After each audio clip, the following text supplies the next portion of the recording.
Buenos días. El día de hoy vamos a hablar sobre el derecho fiscal. La plantilla en pantalla son los temas que vamos a tratar el día de hoy.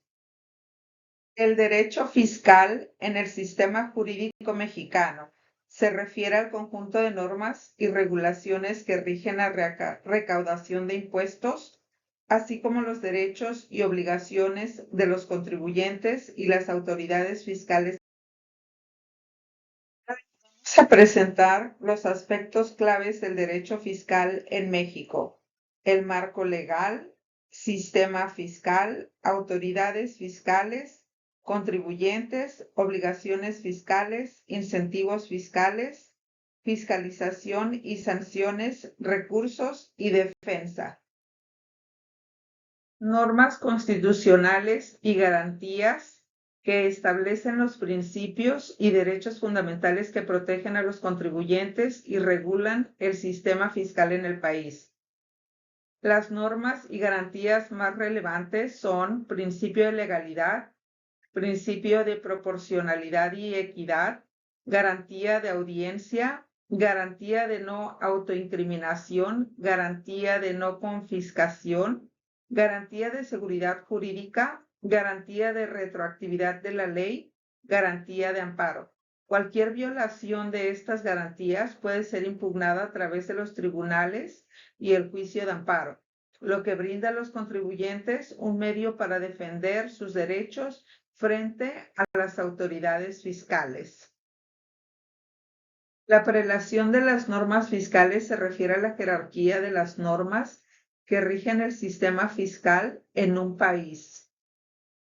En el caso de México, la jerarquía de las normas fiscales sigue un orden específico.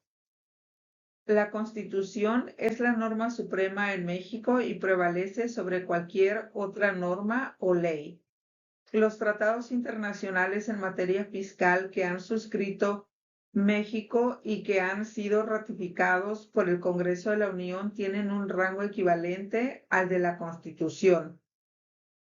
Leyes federales. Después de la Constitución y los tratados internacionales, las leyes federales son las más importantes.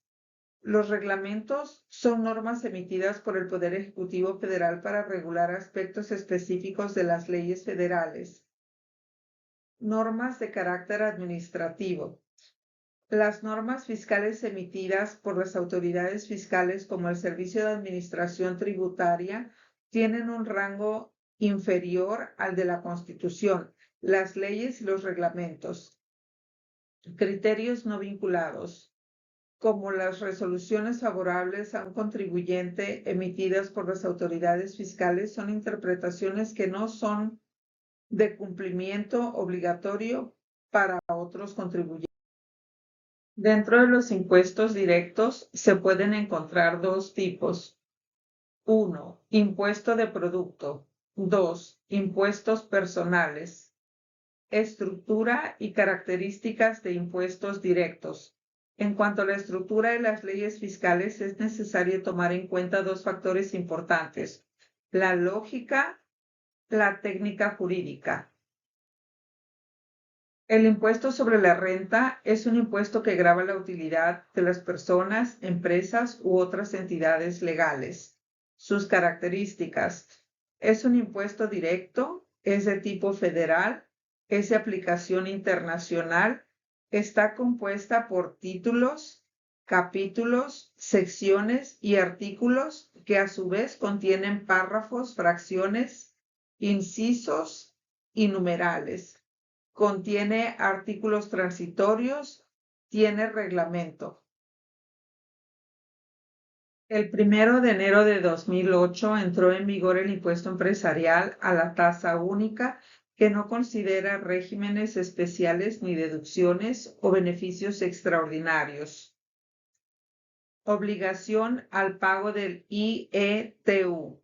Las personas que obtengan ingresos por rentar casas, edificios, locales comerciales, departamentos, bodegas, entre otros bienes inmuebles, deben de pagar el impuesto empresarial a tasa única. ¿Qué declaraciones se presentan? Declaraciones mensuales, declaración anual. Existen diversos criterios doctrinarios en cuanto a la clasificación de los impuestos indirectos, de los cuales comentaremos los siguientes. Primer criterio: impuestos indirectos son aquellos que gravan el consumo, por ejemplo, el impuesto al valor agregado, el impuesto especial sobre la producción y servicios. Segundo criterio: impuestos indirectos son aquellos impuestos que presentan una traslación de la carga impositiva del contribuyente de IURE al contribuyente de facto.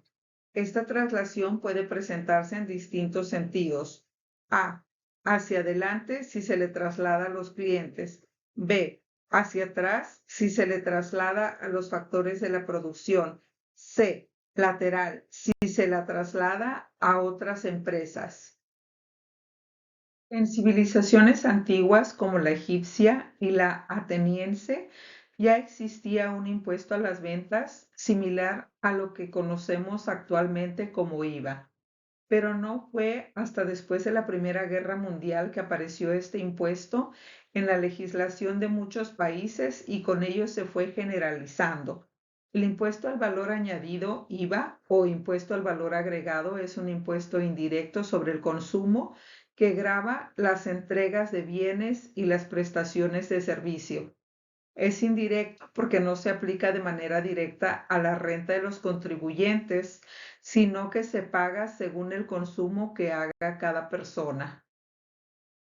La facultad revisora de comprobación en el contexto fiscal se refiere al derecho y la capacidad que tienen las autoridades fiscales para verificar y auditar la información proporcionada por los contribuyentes con el fin de asegurarse de que estén cumpliendo con sus obligaciones tributarias de acuerdo con la legislación fiscal vigente.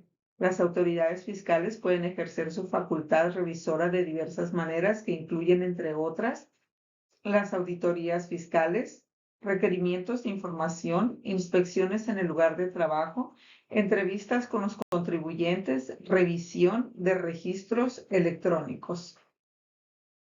La facultad revisora de comprobación es fundamental para mantener la integridad del sistema fiscal y garantizar que todos los contribuyentes cumplan con sus responsabilidades tributarias.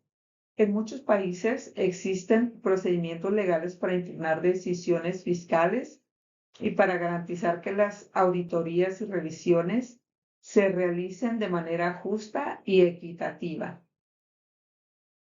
Las consecuencias del incumplimiento de las contribuciones pueden variar según la jurisdicción y la magnitud del incumplimiento, pero generalmente incluyen lo siguiente: multas y recargos, intereses, embargos y retenciones, procesos legales, pérdida de beneficios fiscales, deuda fiscal.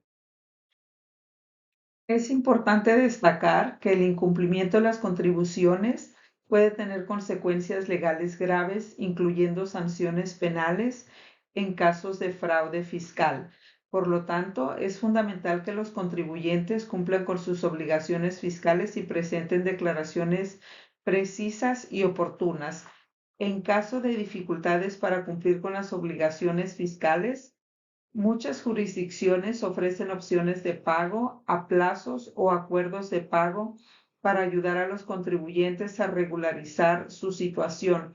También es aconsejable buscar asesoramiento fiscal profesional para entender y cumplir con las obligaciones fiscales de manera adecuada.